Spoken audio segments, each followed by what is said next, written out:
muhimu sasa kuishi kiibada. Mungu ndio kila kitu, kama ulivyosema katika hotuba yako ya kunikaribisha. Kwa umri wako unakamilisha miaka mingapi sasa hivi? Miaka 29. Kwa hiyo bado ndio upo katika ile wanaita alfutua au ashabab.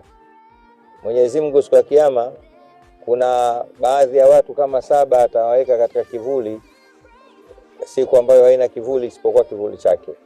Mmoja katika hao mwenyewe anasema ni shabun nashaa fi ibadati rabbi, ni kijana aliyokulia katika kumwabudu Mola.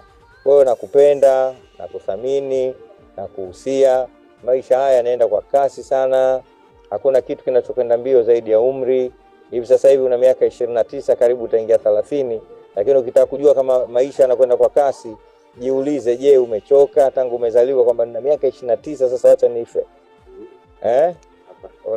Si unaona kama umekuja leo duniani tu, lakini no, una miaka 29. Kwa hiyo kesho na kesho kutwa umri wetu sisi Mungu ametuambia, mtume anatuambia ni mfupi tu, ima ni miaka 60 au 70. Naomba ujifunge zaidi, pamoja na kuitafuta dunia, kuishi duniani, kuipenda dunia, kuwa mtu maarufu, lakini mtu wa kipekee katika jamii ile kuzunguka, usimuache Mola. Hakikisha unatekeleza ibada zake, swala 5 na vinginevyo kama hivyo ulivyotuonyesha leo. Huu ni wasia wangu. Lakini pia kwa vile tuko ndani ya mwezi wa Ramadhani, hii sasa ni wasia kwa sote tulikopo hapa.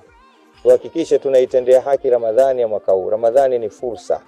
Tujitahidi, kama inavyojulikana kwa Ramadhani ni mwezi wa kuchuma, na sio kuchuma pesa. Pesa tunachuma siku zote, bali ni kuchuma thawabu, fadhila na daraja kwa Mwenyezi Mungu Subhanahu wa Ta'ala. Tufungeni Ramadhani yetu ya mwaka huu pamoja na kusimama usiku. Ndani ya Ramadhani baraka inateremka, Ramadhani rehema zinateremka. Katika mwezi wa Ramadhani Mwenyezi Mungu anasamehe makosa yetu na kuyafuta, lakini ndani ya mwezi wa Ramadhani Mwenyezi Mungu anakubali maombi yetu. Tuyatumie yote hayo ili Ramadhani ikiondoka sisi tuwe katika wale ambao Mungu amekusudia tumeipata Ramadhani, la'allakum tattaqun. Haya machache